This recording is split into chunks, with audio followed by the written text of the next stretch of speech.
Hello there. Good morning. Welcome back here on Prime Morning. It's time for us to get into News Flash. It's a holiday, and the Constitution Day was yesterday. It's the reason why you have the holiday you have today. We're going to be getting into that conversation to find out the essence of the Constitution Day, what it means over the period, the calls that have come with regards to the Constitution, and all of that. We're going to be having conversations around that. And so you can send your messages to us and let us know, do you think it's even makes sense for us to have a day like this to celebrate our Constitution as a country, as a nation? You can send your comments to us on our WhatsApp line.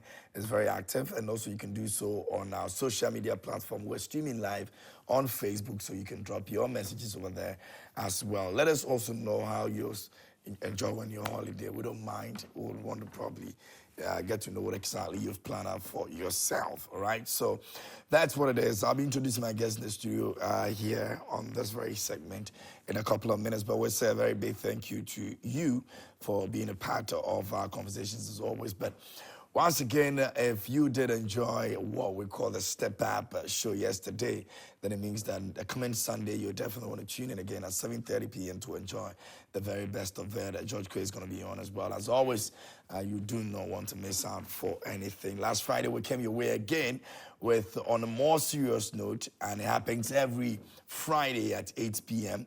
You don't want to miss out on that. It's where we get to free our mind, talk about a lot of things, wherever they come from. And you don't want to miss what is coming this Friday at 8 p.m. But Friday nights got better, and you want to be a part of that conversation as well. So do join me, myself, Saminiwa, Fifi, Zeda will be coming through again. Of course, our guests will be joining us as always. And we had a good time. We had a good time last Friday. So we see you this coming Friday as well. All right, so that's what it is. But for those of you out there, and the purposes of our conversation for this morning, the Constitution Day is actually a day that is set to recognize the country's effort to maintain and sustain the Fourth Republic over the years. Now, this year, the holiday was observed. The day itself was on Sunday, which is yesterday, but today happens to be a holiday because the day fell on a Sunday. And so it's the reason why, first of all, you're enjoying the holiday for today. Now, the basic principles and laws of a nation, state, or maybe a social group is what we actually, by extension, see as Constitution. Now, this is something that determines the powers and duties of the government and guarantees its rights for the people, of course. And as always, it's been there.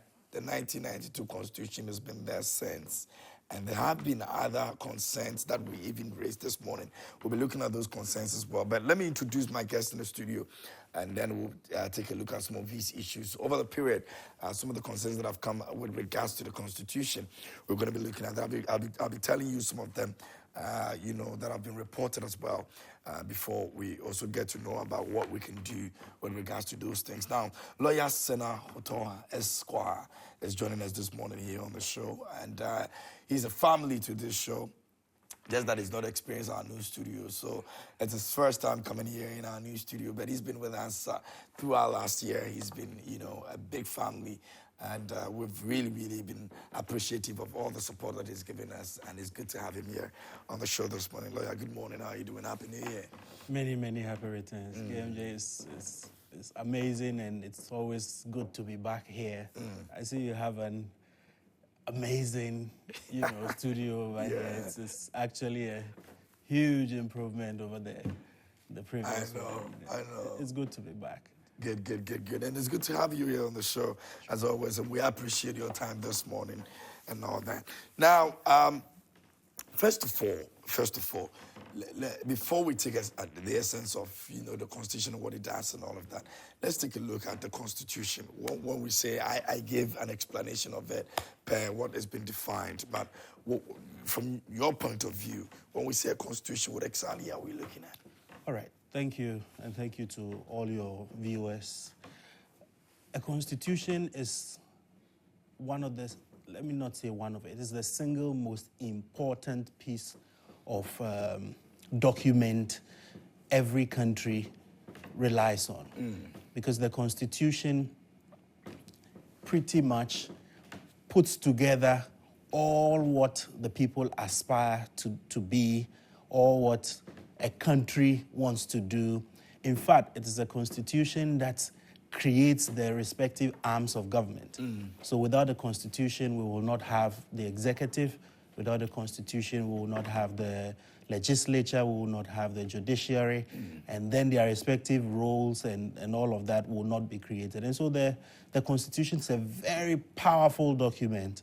And for us here in Ghana, we use what we call the written constitutions. Let me take time to explain. Yeah. So we have both the written and unwritten constitution. Okay. So when we say unwritten, it doesn't literally mean it is not written. It means that it's not codified into one document. Okay. So the UK, for example, uses the unwritten constitution. So they don't have one piece of document that you can touch and say, this is our constitution and it contains everything.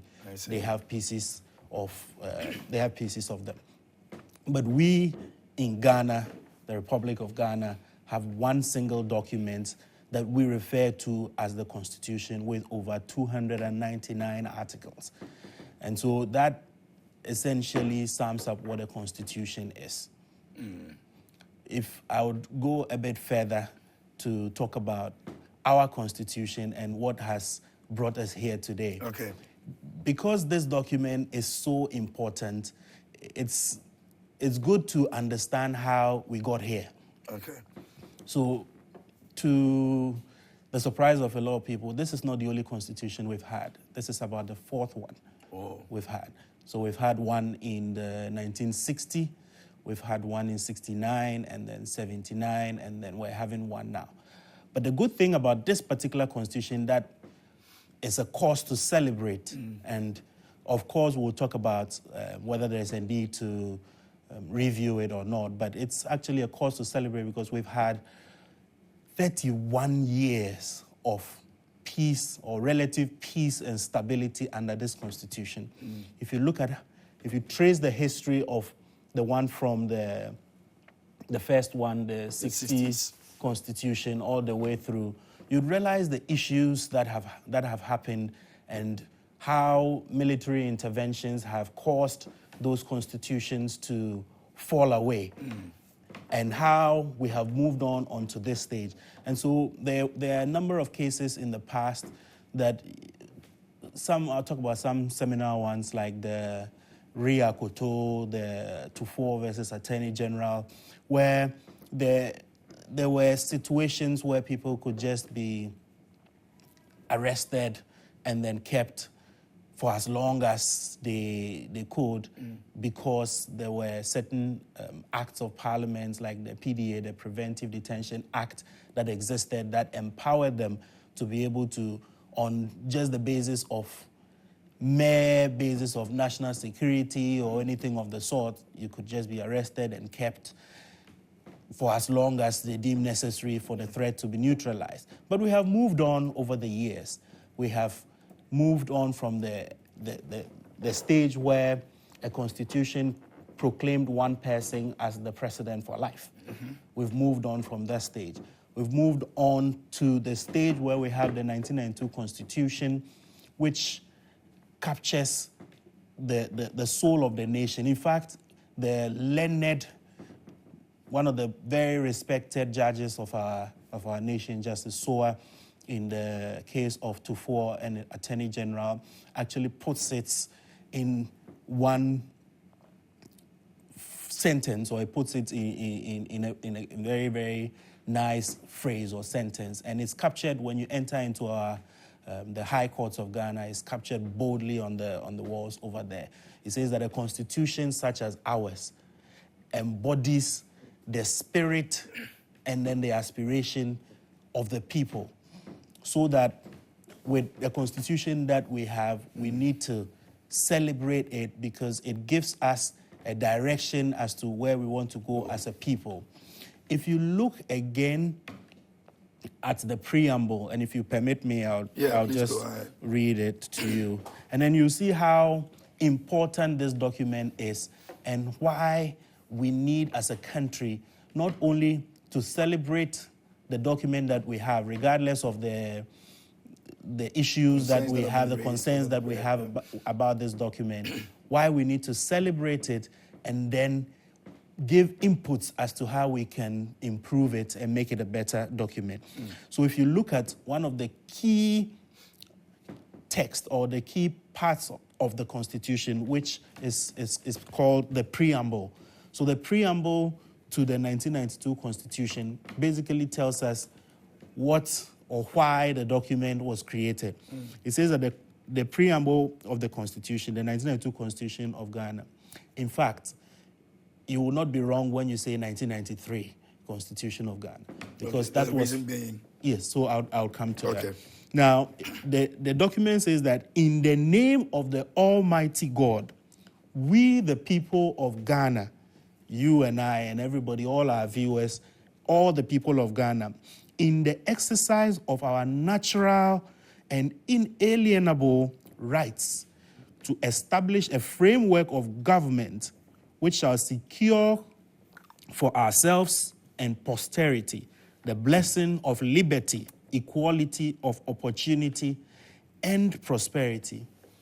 And in the spirit of friendship and peace with all people of the world, and in solemn declaration and affirmation of our commitments to freedom, justice, probity, and accountability, the principle that all powers of government spring from the sovereign will of the people, the principle of universal suffrage, the rule of law, and then all of that. So the Constitution is that document that gives us all the rights that we have. Of course, the human rights lawyers will argue that some rights are not constitutional rights, human rights. But in Ghana, we have our rights, both human and then the inalienable ones, all of that codified in our document. If you look at Article 33(1), amongst others, it also opens up the rights that we can enjoy, some of the human rights, not to be limited to only the ones within the Constitution, but anyone that a country that is to promote the rights of its citizen, rights that are celebrated and used globally, that are in line with our culture, let me put it that way, and then what we believe in as a people. It allows those rights also to be protected. So in summary, without turning this into a constitutional law lecture, that appears to be what a constitution is. So there has been the need for us to celebrate that day. Let's look at the essence of it. Is it necessary for us to have a day that we want to celebrate the Constitution? I mean, whether we like it or not, this is what we've accepted as a people, that this is what we want to live by. Yeah. This is what we want to, based on whatever it is that we're doing as a people, we want to go with. What's the need for us to now decide that we have a day that we want to celebrate the Constitution of Ghana? Okay, so celebrating something also reminds us of why we need to maintain that document.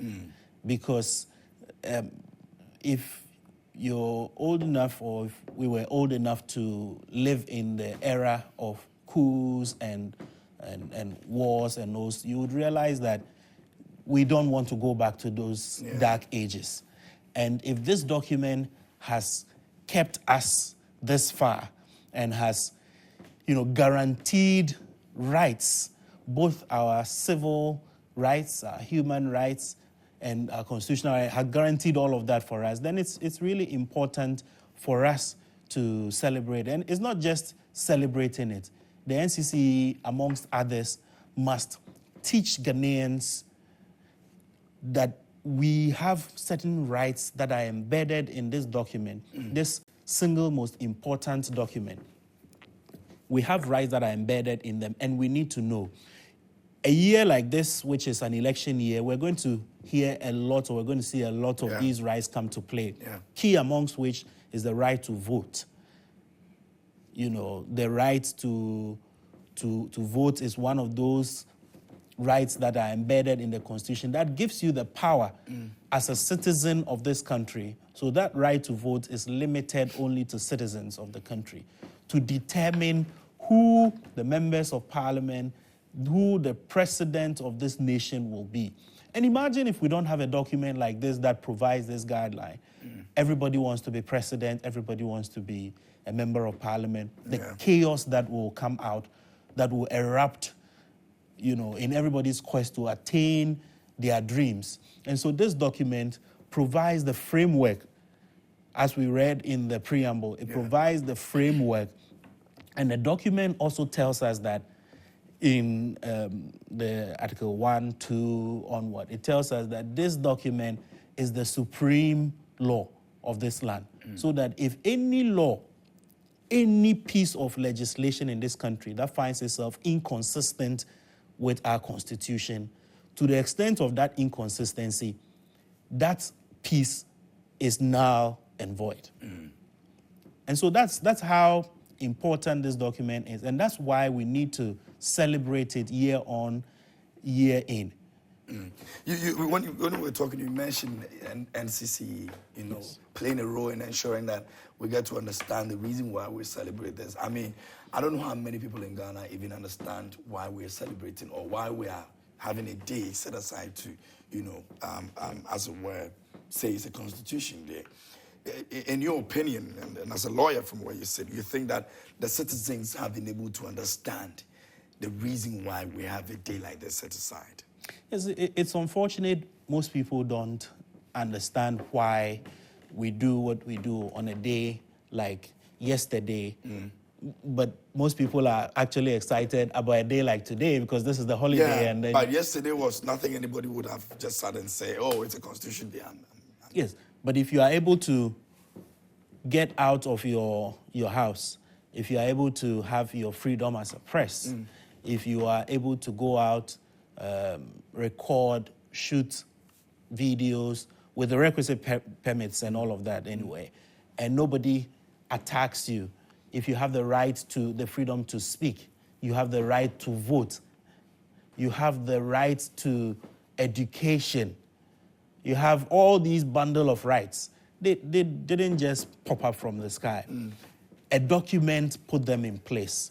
And you see, one of the key and very special thing about this Constitution that we have is that it has a provision in there that I call it the resurrection provision. It is able to even resurrect itself even after a coup. Okay. So if there is, God forbid, or touch wood, there is a disruption in this Republican Constitution, this democratic dispensation, and then there's a military era or whatever that comes, and then they come in, usually they'll come in with their decrees. And so if that happens, the Constitution has provided a provision or a power in there that rewards anybody that puts together either a crew or individually or as a person that brings back or restores that Constitution. So anything you do in the process of restoring that Constitution, which is what we have now, back, you'll be forgiven by that Constitution, but you must ensure that the Constitution is restored. Even if it takes 100 years of all of that, even if it takes that long, you will still have that Constitution come back to power and then all those bundle of rights being enjoyed once again. So it's possible somebody can decide that I want to take over the country militarily, and then when I'm done and everybody now listens to me, I still go with the Constitution? I'm not sure if I understand the question. So I'm asking, if a military person takes over the country right now, yes. I mean, like you said, touch wood, and the person now decides that he wants to rule the country, the person can still use the Constitution to rule? No, you cannot use what forbids that act, because that act constitutes depending on what stage and how you've gone through it, from treason to But high that's the person treason. being nice and saying that even though I took over militarily because I feel certain things were done that I didn't like, I still respect the Constitution of Ghana and I want that to guide us. Well, to walk through the path. The same constitution, whatever is restored. the same constitution that you are seeking to overthrow, let's use the word as it is, you're seeking to overthrow, has provided the guidelines as to how a person can, democratically be elected and take over the reins of government. And so if you respect that constitution and if you understand or if you know how important and how good that constitution is, you will not use the route in the constitution which has been specifically forbidden and have punishments as high treason in there. So if you realize a couple of years ago, some member of parliament was taken on, because he made certain statements that the government of the day felt that it was an attempt to overthrow the constitution. I wouldn't say the president, because I would say the constitution, because if you try to, take over the reins of power illegally, then you are not just overthrowing the president, but the constitution you are, because it's the constitution that put them there. And so it is this very important document that we all gather as a nation to celebrate and then to also give our suggestions as to how we can improve this document to be something that takes care of all of us. Because whether you like it or not, all of us, maybe our fathers or grandfathers or whichever it is, depending on the age bracket you find yourself, appended or all of that, gave their permission for this document to come into force. That's why it says that it is for we, the people of Ghana. So that's essentially, explains why we do that. So then, and I still want to find out again, if that person takes over power and the whoever comes in, takes that person off, whatever ways or means they are able to take the military regime or whatever it is out of the system. Yes. How long does the Constitution take effect again? As the Constitution, technically, it doesn't get to the point where it's not in effect again. So if there's a military person taking over military, yes, the Constitution is still effective? It's still alive, but you can say that it's in hibernation in the Gen Z language. It's in hibernation, but at the point where that's undemocratically, group of people that take over the reins of power, as soon as they are also, taken off. Yeah, the Constitution is... And the Constitution is, would say, restored. Okay. So we're restoring that Constitution, the one that gives you and I protection, the one that allows us to go into a legal battle with Ivory Coast to determine the borders and then say that this part of the ocean or this part of the land belongs to us. And then, yes, we're successful because we have a team of brilliant, Ghanaians that go out there to defend us. It is that Constitution that, all those powers spring from. The Article 71 office holders, all of that, all those powers spring from the Constitution. I see. Interesting. If you just joined us here on the show, this is News Flash. We're talking about Constitution Day. Yesterday was Constitution Day. Today's a holiday as a result of that because it fell on a Sunday. So if you tune in this morning and you have, some sort of questions you want to be asking about the Constitution, you can send it to us. A lawyer is here. And he'll be guiding us to understand better what the Constitution means to us as a people, as a nation. And also, if you have issues or concerns about the Constitution or certain parts of the Constitution you've read, you don't understand, or you've seen it used in places where you feel, as for this one, they're not supposed to because really, if it's talking about human rights and certain people's rights have been infringed upon and all of that, you want to also cite examples to us so that we can understand and also be able to give you the kind of assistance you need with regards to that. Lawyer is going to be joining us, is going to be staying with us here throughout. So yes, you can send those questions coming through and we'll look at it. One of the very important issues that we'll be looking at is the concerns that have come up in terms of the review of the Constitution. We're going to get into that aspect too. And see what we can do with that. Now, for the purposes of the conversation, let me read some of the headlines that have come up with regards to the review of the Constitution. Now, in 2014, there was a government response to public opinion in the Ghana's constitutional review process. And in 2023, UTAG actually added their voice to the calls for constitutional review. And I'm talking about the University Teachers Association of Ghana.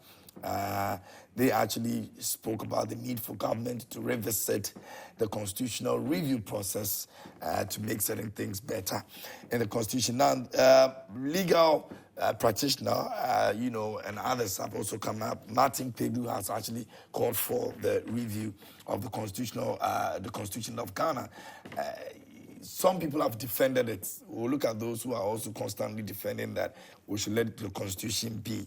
And some other ones that have come through in 2023, the Speaker of Parliament actually supported the National Development Plan of the Constitutional Review.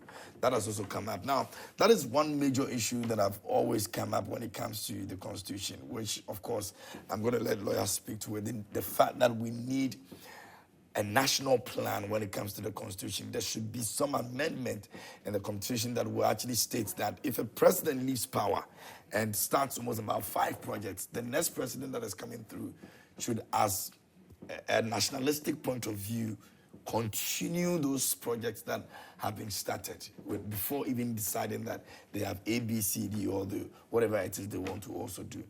That has been a major concern because the kind of project that have been abandoned by government that have taken over from previous governments in this country, if you want to put them together and calculate the amount of money that have gone into it, you can really actually see that we have lost a lot of money, and there are things that people wanted, taken care of. So, lawyer, these are some of the issues that have come up with regards to the constitutional review. First of all, does the Constitution cater for almost everything in this country?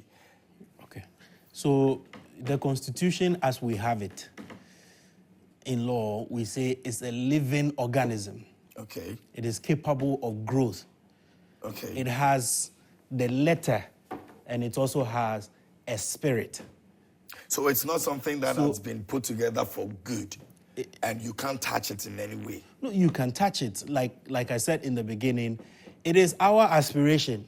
It is our our dreams, our goals, that's all we've poured into one single document. So at any point that we feel that it doesn't align with our goals anymore, we have evolved as a species, as a country, and then we believe that we want to move away from this style, then we as a people can do that because the Constitution has also provided, a procedure for going through the amendment of the Constitution. So the Constitution actually has there are two types of provisions over there. Okay. So we have the ones that are entrenched and then the non-entrenched. And each of them provides its own procedure for review. And so when we, as a people, want to review certain parts of the Constitution, we know the procedure to follow.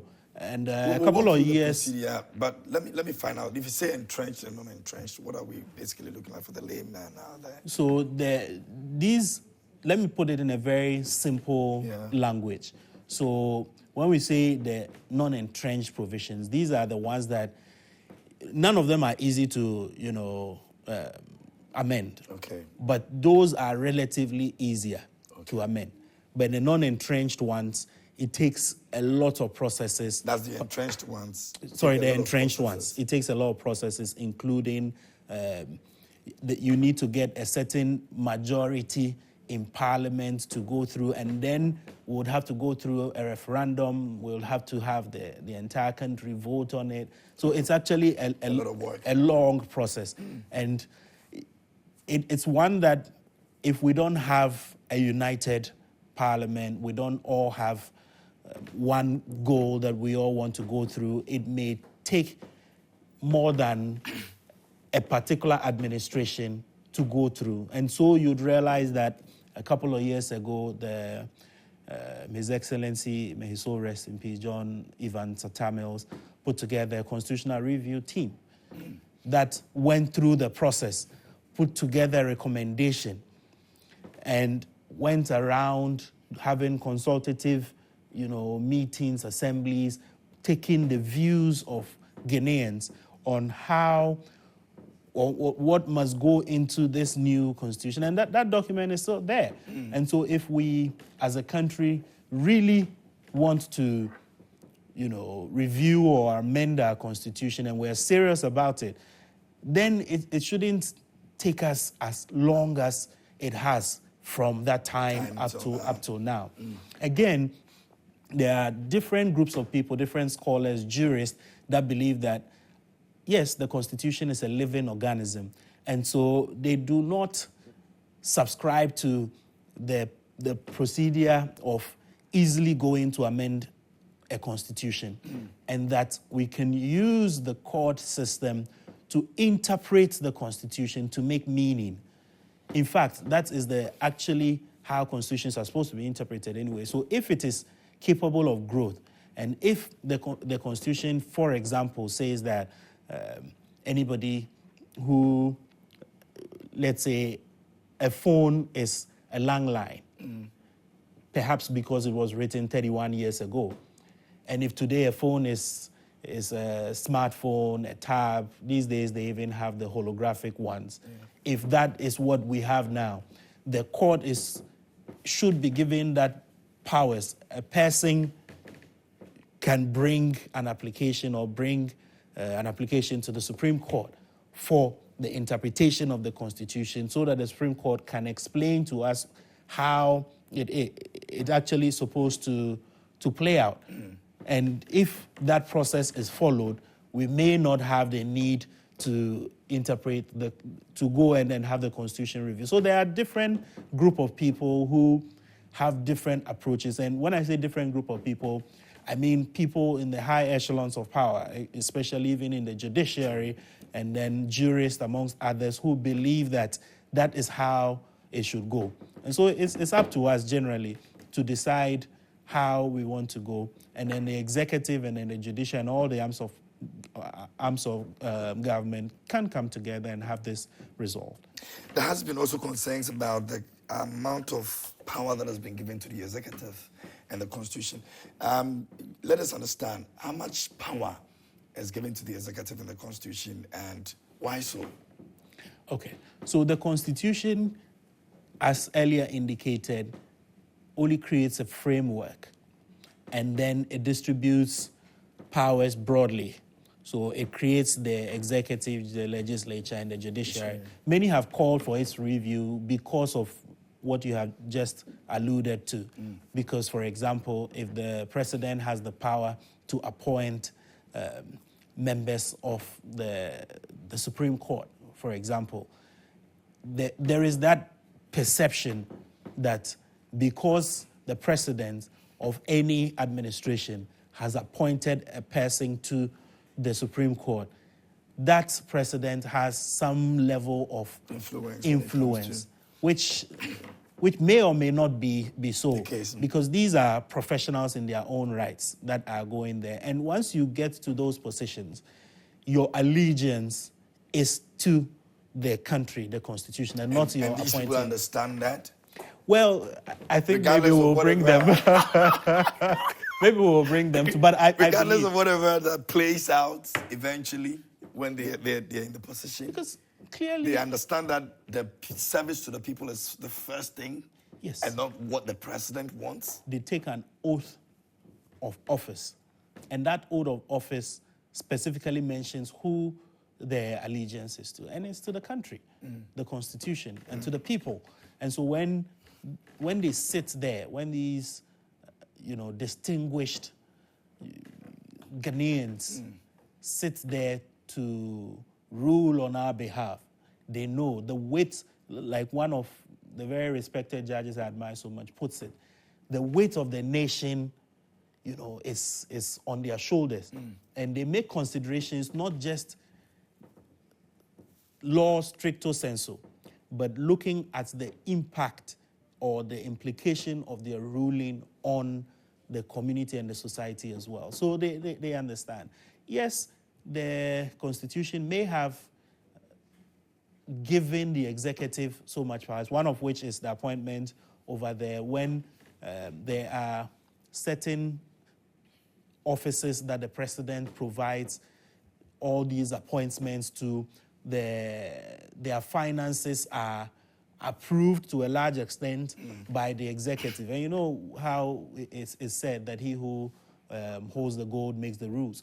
And so if appointments are made, by the executive, if determination of who becomes even a minister and who is just a parliamentarian, simpliciter, are all determined by the president, then it is obvious and it's clear that the person who is making those appointments has some kind of soft power, some kind of influence, and people will dance to the tune just so that they may get some kind of appointment. And so that's what some of the critics of this particular constitution have put across, that some of those excesses in powers must be curbed and curtailed so that we have a truly independent executive, truly independent legislature, and truly independent judiciary. So that's what they do. Okay. Now, another part that has also been of concern is the area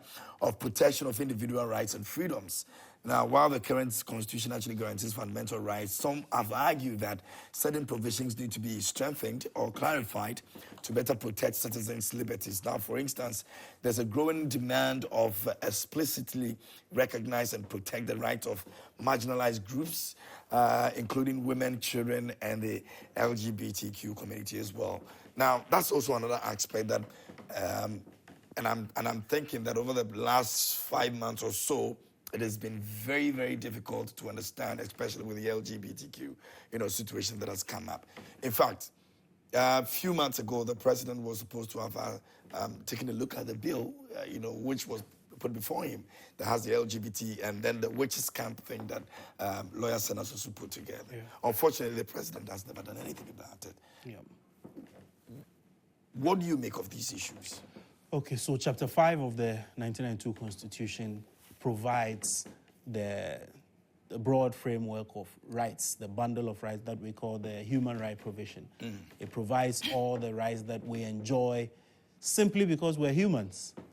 And that includes a lot of rights, the rights, that covers the women, LGBT, children, and then I wouldn't put LGBT in that category. I wouldn't put it in that category simply because as much as they are rights and we enjoy them as human beings, and then Article 33 creates that window so that other rights that we enjoy as humans that may be in other countries that are being enjoyed and we don't have it here can also come in here through that window. Okay. There is that filter to a large extent when it comes to that for the LGBT. Because again, any rights that we are allowed to enjoy by virtue of the fact that we are humans, and then also by virtue of the fact that it is codified in this unique document we call Constitution, must also not be repugnant to the customs, the beliefs of the people. And so if the people that live in a country, the majority of the people find an act repugnant, find an act immoral, find an act one that they cannot tolerate, then such rights may not be extended here.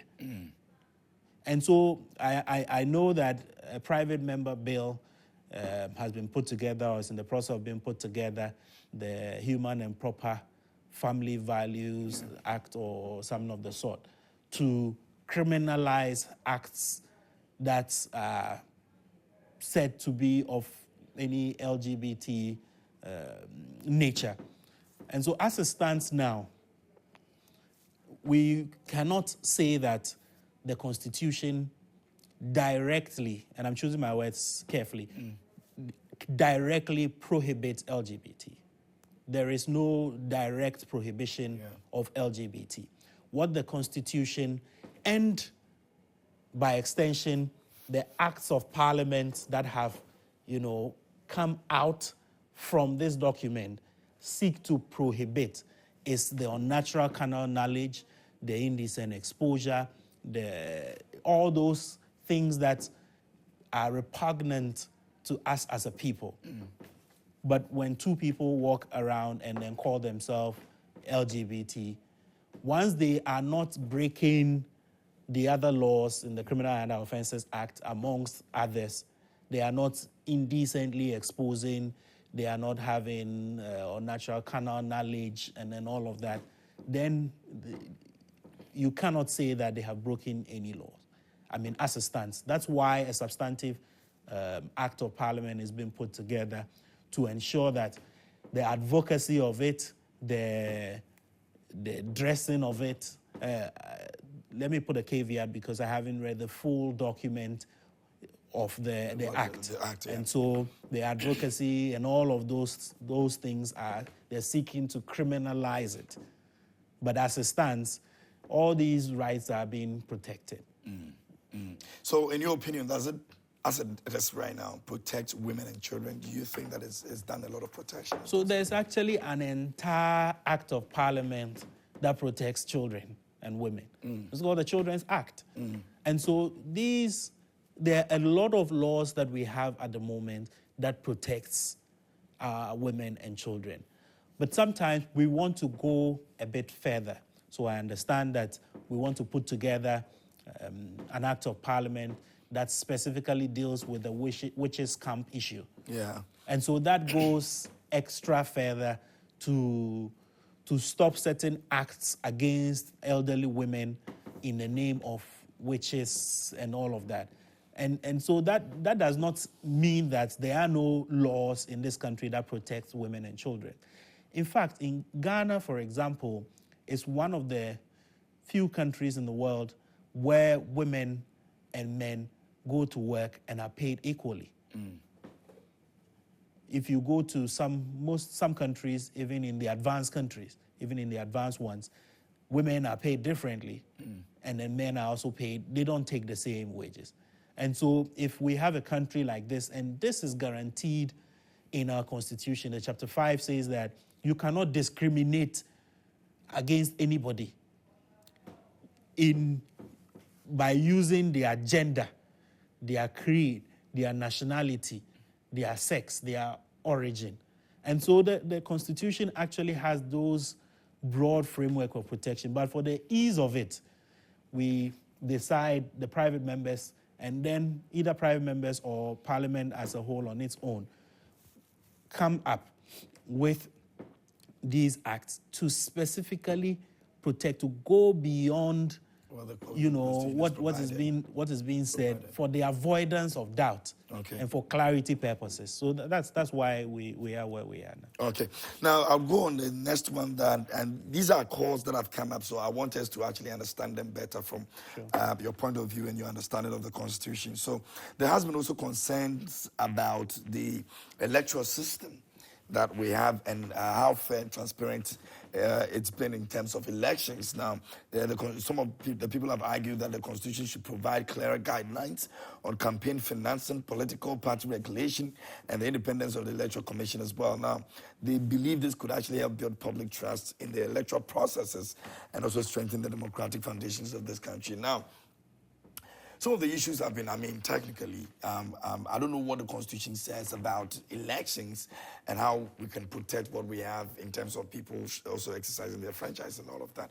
But does the Constitution provide enough when it comes to the people and what they want in terms of who becomes the leader, in terms of free and fair elections? Okay. So, as I have said and will continue to say, the Constitution only provides the framework. And so the Constitution has also given power to the Parliament. Okay.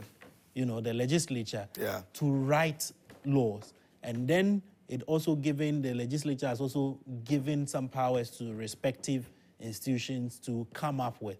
And so the Electoral Commission, the Parliament, and then all of that are supposed to come up with these detailed, nitty-gritty documents that will guide elections. That's why, prior to every election, there's an EI that comes out that provides the guideline as to how the elections are going to go, the structure.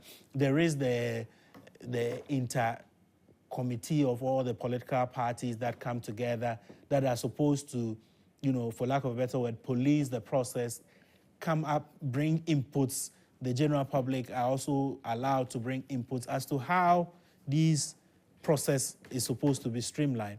And so, yes, the Constitution will provide the roles of the Electoral Commission. It will provide how the EC chair will be appointed and then all of that. But the nitty-gritties must be done either by an EI or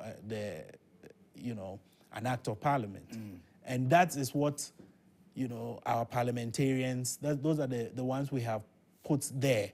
They are supposed to also lead and then guide this process so that we can have what we intend to be a document that will cover our entire, goals and aspirations. Now, when it comes to political party financing and amongst others, yes, it is an area that nobody wants to talk about. There are a few distinguished persons that have, added their voice to this. But the bulk of the problem we have in our electoral process and electoral system is the monetization of the system, because we have not, as a country, structured how political party financing will be done in this country. And so if we should go ahead to put our structures in place, put together laws that will guide political party financing, as some countries, both within the continent and then without, have put in place, then we will avoid the situations where people are, taking funding from other countries, are being supported by some funds that we don't know where they are coming from. And some of these funds, when they come in, it comes with strings. And so you will have puppet masters sitting behind trying to string the show because they have put in funds.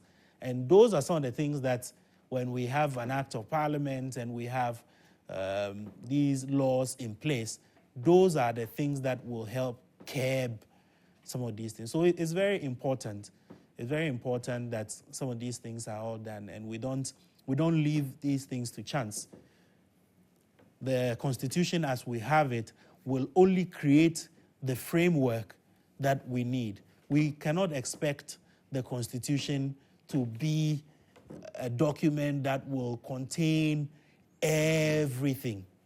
But the Constitution must create a framework for everything. And so that is what the advocates for review for this Constitution that we have, the 1992/3, are actually advocating and advancing for. Okay. We'll be looking at the other issue of the nation and how it's able to deal with its neighboring countries in terms of land acquisition and all of that. I think sometime last year, the Attorney General and the people were fighting for some of the places that we think that belong to Ghana. But, interestingly, we're able to win some of those cases, though, which is a good one. But we'll be looking at what the Constitution also states on that. But let's try and see if we can pick some calls And for those of you out there who have been following from the time that we started, I'm sure you've been able to understand a few things. If there are other things you don't understand, we're going to open the phone lines right now for you to get interactive with us. Call us, let us know what you think about the Constitution Day. I mean, it's a reason why you have your holiday today, so let us know about it. Which aspect of the Constitution don't you understand? Which aspects do you think that all the reviews that we're calling for, that place is also supposed to be looked at? And well, if you're a lawyer and you want to share your thought with us on some of the issues that have come up, you can also do so. But one other issue that I want to, I've been trying as much as possible not to touch it, but I think it's an issue that it borders on our constitution as well. So I want us to actually rub that in and see how best we can provide solutions to them. And I'll be willing to actually take your feedback on that as well. Now, the convention was supposed to have happened yesterday at the Independence Square, the Black Star Square. They were given permission by the government of Ghana to actually have that event happen mid-November. As of yesterday, where there have been dignitaries and speakers flown into the country for that convention to happen at the Black Star Square, there were helicopters flying everywhere up in the skies, actually in the bid to stop that convention from happening yesterday. Freedom Jacob Caesar has also officially come out to say that he is indeed the face of the mask that we've been saying on billboards over the period. And he was actually putting that convention together. There were some dignitaries and speakers that were invited, including PLO Lumumba. And we also had Dr. Arikana part of it. Now, Peter Obi, who wanted to be the president of Nigeria, but unfortunately lost to our very own Tinubu, actually was also part of it. Malema was supposed to have been in town, but unfortunately he didn't show up. But we didn't know why he was not present. That has not been actually talked about yet. But the crux of the matter is that the convention was stopped by the president, by the government, according to the reports that were put out there. Let me go on the phone line. Amiyao, good morning. Raise your voice a bit for me. I hope you're good. It's great. Good to have you on the show. Please, what do you have to say? I want to speak about the constitutional review and amendment. I can hardly hear you. If you can speak up a bit for me. I'm trying to see if it's from my end too, so we can resolve it. Is it okay now? Yeah, please, go ahead. I'm talking about the constitutional review and then its amendment. Okay. See, over the years, I think we've been hiding this truth, and it should be talked about this. Ghana, we need a structure. We have a very good economical instrument. But again, there's another way that we need to go further. You see, when you look at the advanced countries and developed countries that we always terminate from there, they have constitutional amendment that deal with the presidency and its ministers and then also the member of parliament. You see, if we don't take this seriously, I think it's trending down since 1992 up to today. It is working against Ghana. We need to see a president who has been put before court and be scrutinized and see what we can do about any corruption act and its ministers. Ghana, we don't do it. And because of this thing, this is why we are all going down in this mess. So please, if we are doing with this review and then amendment, we need to tackle those places. We have to let the three arms of the government all work. In judiciary, they don't work well at all. They have to put the president and his members into court. And let's see if this country cannot be run effectively.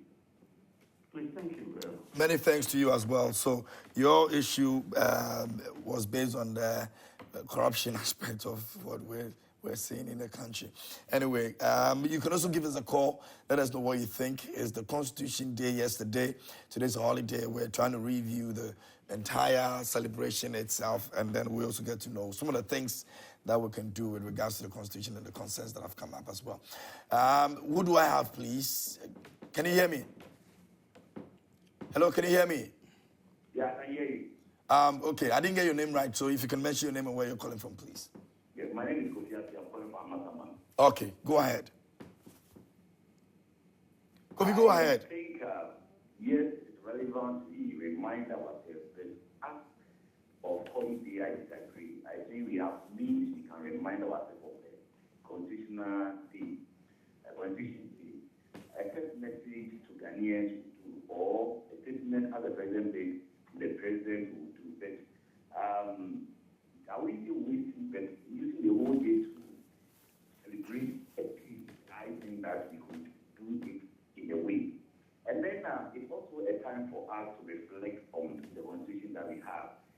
Some of us believe that most of the provisions in the constitution have lived their purpose, and they are even the reason political leaders have taken advantage of us, especially how we face our leaders.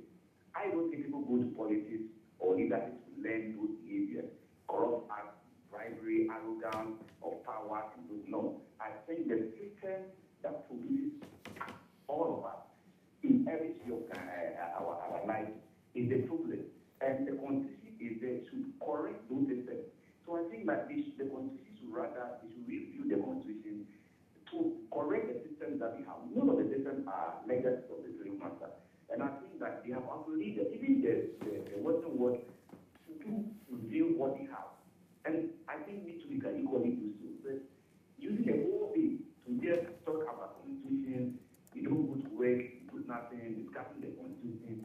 For last time, misleading it, I think it's a waste of our time. I think that we should try to do due to the technology, we can send it to Ghanaians, and then we reflect. So that is what I can. Thank you very much. Very well. Thank you very much for also joining us this morning here on the show. You can also join us and let us know what you think. Now, another issue you can also add your voice to is that yesterday's convention at the Independence Square was stopped, allegedly stopped by the National Security. And there have been press statement that has been released from the camp of the convention team, which is led by Freedom Jacob Caesar, and also the presidency has also given out a press statement. I'm trying as much as possible to get them so that I'll read some portions for you to understand what exactly happened yesterday. That happened on a Constitution Day. Hello, good morning. I think I'm going somewhere in Sena, if I'm right. Please, how are you? I'm very well. Yourself? Quite well, too. My greetings to all your panel this morning. Great. I have been following your program, and I just want to contribute to that. Kindly speak up for me. We can hear you go off a bit. I have been following your program, and I wanted to speak to that. Okay, go ahead. In fact, yesterday was a day of shame for Ghana. We were celebrating our constitution. You sat down and allowed an organization to invite dignitaries to come and speak to the youth, only for you to start canceling it at the last minute. That was too shame for the Akufo-Addo government. They are fond of using our power with impunity. That is very, very dangerous to our democracy. Why do you cancel a program meant for the youth? That's too shameful. They should be very, very careful in order not to plunge the country into chaos. The day the youth will arise and demand for their pound of flesh, they will find no ground to go. And our constitution, it has expired, giving this stupid president more power. No, I won't take that. I won't. Hello, relax. Hello, relax. Please. Oh, relax. Are you going to listen to me? Or I'll take you off. Hello, I'm listening. Kindly take those words back. He's not a stupid president, please. Right. I won't entertain that here. Make your points, but don't call the president a stupid president. No. Oh, all right. I have removed certain portions. Thank you. In fact, the Constitution, it has given the leaders more power. And I think... You think that has to be reviewed, right? It should be reviewed, actually. Okay. All right. Very well. Thank you so much for calling in as well. You can also give us a call and let us know what you think about the new foundation situation that happened yesterday. So this is the press statement. If I don't have anybody on the line, let me just go through this quick. Do I have somebody on the line, please? Okay, please. Good morning, if you can hear me. I'm very well. Yourself? Oh, this is not white. Say again. Happy Constitution Day. Hello, can you hear me? I can hear you. Okay, please go ahead. Thank you very much. I think our Constitution deserves celebration. I mean, it's worth celebration. We have to celebrate it because our leader is a long-lasting Constitution in the Republic. I think we need some review of the Constitution, some portion of the Constitution, not totally throwing away the Constitution, but to look at some portion. That is very important. In your opinion, which portion do you think that needs review? The indemnity clause must look out so that we can, the indemnity clause must look out so that we can amend that to make sure no president, other president, or former goes away with the crime that committed. 2, access declaration law. We should make sure any politician declare his assets publicly and publish it by the newspapers. The law must do that. Because if during the revolution, people's assets were published on a newspaper, for us to know why is it that under Constitution, under democracy, we cannot publish our assets, for people to know how many assets a politician owes, so that he can start working. This is where I want us to look at. 2, where I don't want us to go much is about the local government system. The local government system must carefully look out before we touch that place, because there's, adult sovereign is the only one aspect of citizens' participation in decision making. We should look at the issues very, very well and look at how many Ghanaians really understand the Constitution. How much percentage of Ghanaians really understand the Constitution before we go into all these things that we want to do. Have a blessed morning, my brother. Happy Constitution Day to you once again. And thanks for joining us this morning. You're on the show. Zachariah is on the line. Zachariah, if you can hear me, good morning. Hello, Zachariah, are you there? Okay, I think we lost. Hello? Who do we have, please? Okay, we lost Zachariah over there. So this was the press statement, just so we're able to understand clearly what exactly the entire situation of the new foundation and the convention went yesterday. So this was from the new foundation after the alleged stopping of the convention. They put this together, and it says the convention, a Pan-African event which was to take place today at the Black Star Square in Accra, Ghana, has been cancelled by the government. Now it says, we regret to inform you that the government has cancelled the above Pan-African event which was to take place today at the Independence Square in Accra, Ghana. All the special guests have arrived and thousands of people have come from all over Ghana as well as around the globe for this historic event. We have just been informed of the cancellation of this event a couple of hours before its commencement. This event was approved by the government in November of 2023.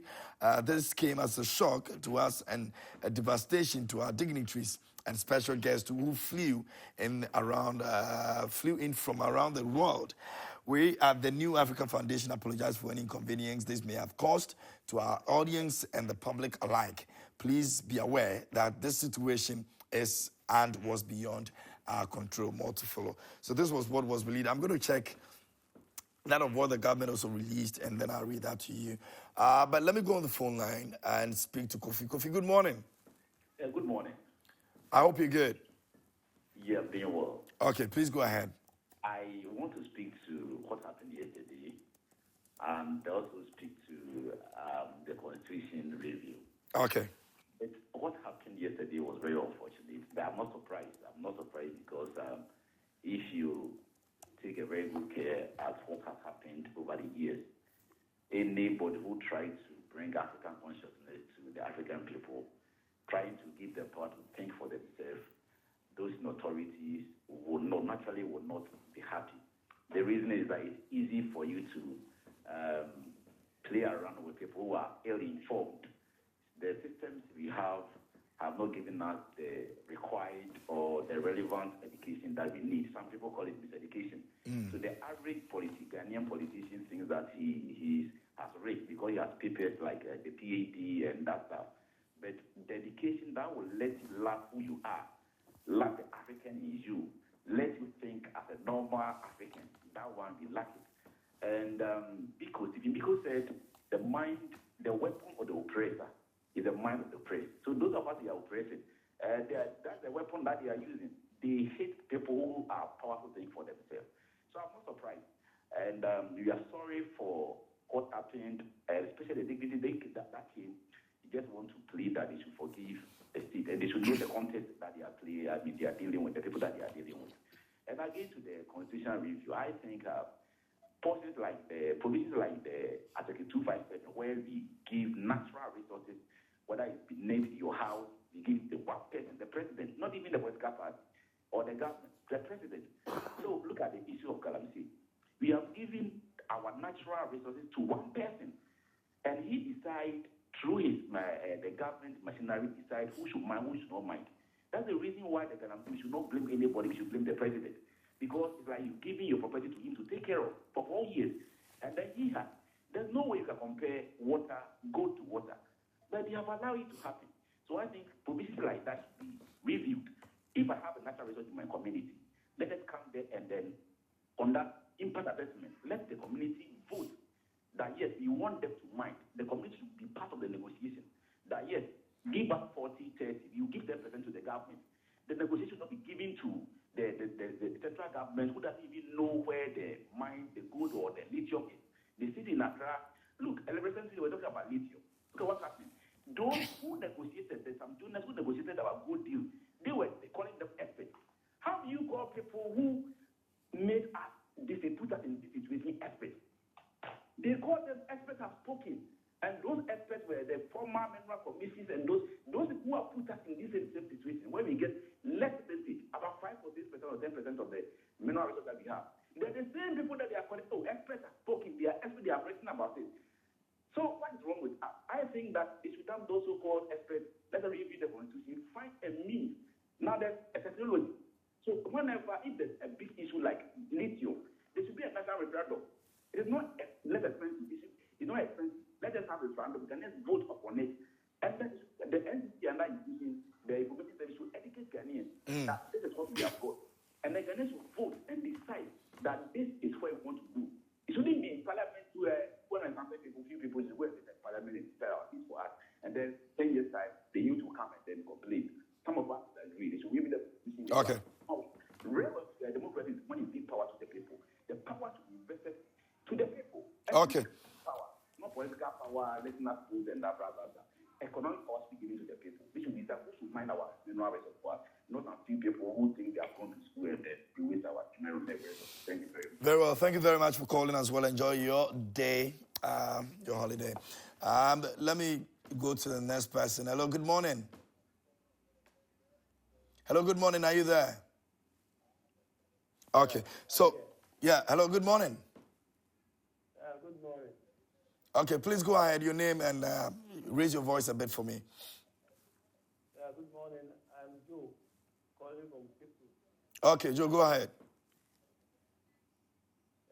What I want to say about the Constitution is that it is not everything. Our conduct cannot be put in the Constitution. When you have a Supreme Court, which is supposed to stop an illegality from happening, and then it waits till the illegality is done, then later comes out to say that the action was illegal without any consequence. Can any constitution take care of that action of the Supreme Court? The Yao issue, and then the latest registration when the issue was taken to court, the court allowed the illegality to take place. Then later it will come out with a verdict.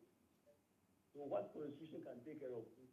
So it's our own attitude. We don't want constitutionalism. We are just shouting constitutionality, but we don't want constitutionalism. We don't want to abide by the rule of law. want to abide by the rule of law. That is our problem. Okay. All right. Your point is well made. Thank you. Thank you so much for sharing your thought with us this morning. You're on the show. So we're still going to be picking a few calls. Now, when we're done, Lawyer will be answering some of the questions that you've asked. Some of them are not necessarily questions, though. They are just your opinions, but he will try as much as possible to see what he can also say about your opinions that you've expressed with regards to the review of the Constitution.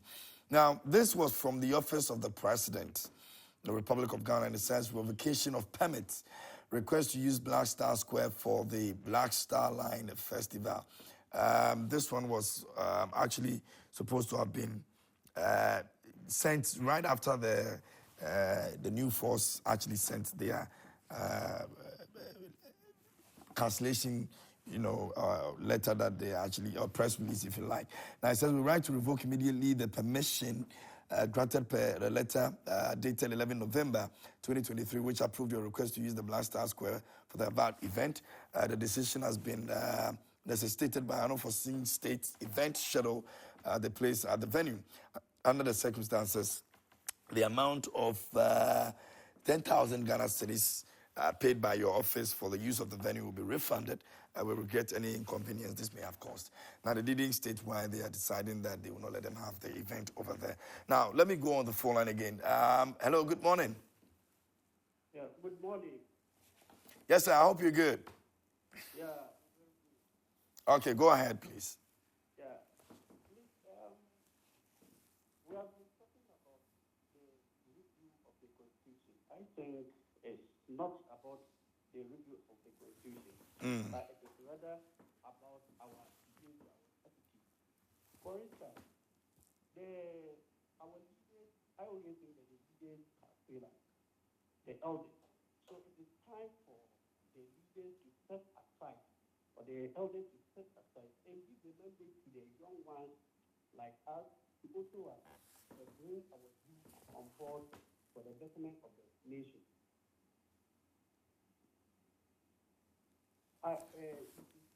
Some of these public officers, mostly there are a lot of people who are due for retirement, and yet they are still there because they have some power and they are still there. So if you were given the whole pot of food to be eaten and you are not satisfied, making it late will not satisfy you. So I always have a problem about all these things. So we need to change our attitude today if we want our Constitution to be intact.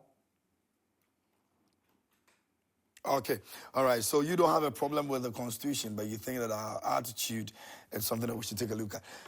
Lawyer, we've had a lot of things this morning. Yes. I don't know. Maybe you can just pick and choose which one you want to address based on the importance. All right. So I think from what I've heard from your viewers, it actually makes me fortified in my belief that a day like today or like yesterday is really important for us to, mark down in our calendar as a nation and then celebrate. Why do I say this? Because it's clear that some of the callers, and in fact, I believe it's a reflection of the nation's opinion on the matter. People have the perception that the Constitution has to be reviewed. But if you ask any particular person, what exactly in the Constitution do you want to be reviewed? They do not know. So it means that we need to educate the people about their constitutional rights, the things within the Constitution that bothers on us as a people and as a nation. We need to send this message across, and the NCCE must rise up, because for the last year or so, or for the longest that I can remember, I haven't seen any form of public education on civil rights, public education on human rights, and so on, as constitutional rights, among others. Perhaps they are doing it off the media in the communities and then all of that. But I haven't seen it. And so if they can sit up and then push the advocacy across, I think it will help all of us to know what we have. Sometimes people do not know that some of the things that they're complaining of are actually provided for in the Constitution. Somebody talked about the Declaration of Assets. Those provisions are actually there. Like I said, the Constitution only provides the broad framework. There's an act of Parliament that allows that. And in fact, some aspirants have actually, made their assets. So last year, some people did. They actually did.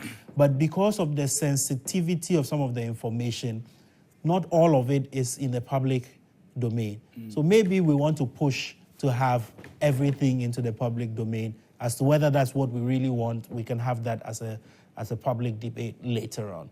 Then somebody mentioned Article 299 and the fact that the natural resources, the mineral and natural resources of this country is given to the president, and then it's as though he can use them. But the truth is, he is what we call in Ghana, in our local parlance, Shesomame. So he, as the president of this nation, as the father of the nation, there are some responsibilities that comes along with that power. It is called, he has a fiduciary duty. And so the natural resources are not given to him as a person to just take. There must be a leader, somebody who will ultimately be held responsible for all of these things. And who best than the head of government to be the person who would oversee those natural resources. And so when you read the letter of the Constitution, specifically on that provision, you would notice that it says that all these resources are put or are supposed to be put in the hands of the president to be held in trust for the people of Ghana. So the resources actually belong to you and I. But the president is being made, for lack of a better word, the managing director of that resources. So we must... Why should people be worried about a president made the managing director of resources? I mean, a couple of weeks ago, there was concerns about the fact that the EI 144 is giving the president too much power over the mineral resources that we have. There was even the need for us to let him declassify the Achimota forest and other places and all that. Yes. The Constitution clearly states that he's just managing it. Why should they be concerned about people to even, have the EI 144 and all of that? So the general consensus when it comes to that EI is that it has too much. Exactly. It's giving the president too much, too wide powers over our natural resources, and that it should be some of the power should be curtailed. Yeah. And I as a person with a background also in natural resources and forestry, I'm a big advocate for that as well, because we cannot have our natural resources in a country being dissipated, and then, there is no proper approach as to how some of these things to be done. There's biodiversity that has to be conserved. There is our trees and our natural environment that has to be protected. And so, yes, I subscribe to that school of thought, that thinking, that group that, goes and then does the advocacy. And that is the approach. So when you feel that the natural resources, the managing director, for lack of a better word that we have used here, is abusing or intends to abuse, or is not managing those resources for and on behalf of the people, but has some parochial interest, there is a process. So this group who felt that the lithium mines in the reserves were a threat to the biodiversity, they have commenced the process that goes through. And so if a person feels that the gold and the diamond and all of that we have, the president is not managing it properly. Go through the process. Go through the process. The courts are there. And so you can use those channels. And then also to rest on the Freedom Jacobs saga. I'm actually happy to finally see the face behind the mask. It was a lot of tension and everybody was wondering. And you realize that people took advantage of that to claim they were the faces behind the mask. And all of that. And there were threats of lawsuits. And so at least now we have seen the face behind the mask. I am not privy to the details of beyond these 2 letters that you have purported to have read. I'm not privy to the details of why the decisions, were made in that regard.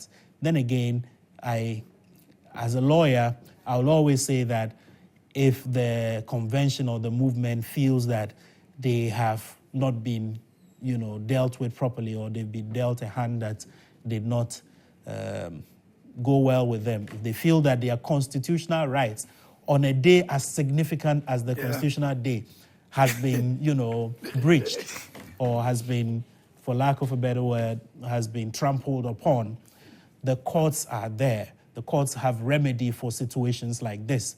If they feel that they are just being offered the $10,000 for the registration process, the venue payment, and that the act of the government has cost them more than that, they have the right guaranteed in our 1992 Constitution to go to court and then get justice. And that's what democracy is all about. That's what the rule of law is all about. And so on a day like today, the simplest advice I'll put across, unsolicited anyway, is that get your lawyers involved, and then, go through the proper channel of getting justice, for your people, because you seek to represent the people of this country. And so if an injustice has been done or purported to have been done against you and then your team, you owe it to not only yourself, but also to the people of this country to be able to stand up for yourself. And then let us know that if you can stand up for yourself, then you are telling us that, yes, you can. If you can stand up for yourself, you can stand up for the people of this country as well. I think that it's very unfortunate what happened. It's very unfortunate what happened. But without the hindsight of information, I am unable to go. I'm sure further in a few days we'll be getting to know exactly, and then maybe once we have more information, we'll be able to have a better discussion on the subject. Lawyer, thank you so much for your time this morning. It's been a long drive, I know, but thank you so much for making time for us. And once again, Happy New Year to you. We know you'll be coming here more often, as we move on here. Lawyer Sena, anything you want to say? Yes. I want to thank you and the entire team for having me here again. And it's been a fantastic day. Happy New Year to your viewers. I think it's the first time in the year I'm coming here. And then I also want to say a happy birthday to my cousin, Prince Hoto. I know he's watching. He's not in the country, but he's watching at the moment. And I wish you the best of the day.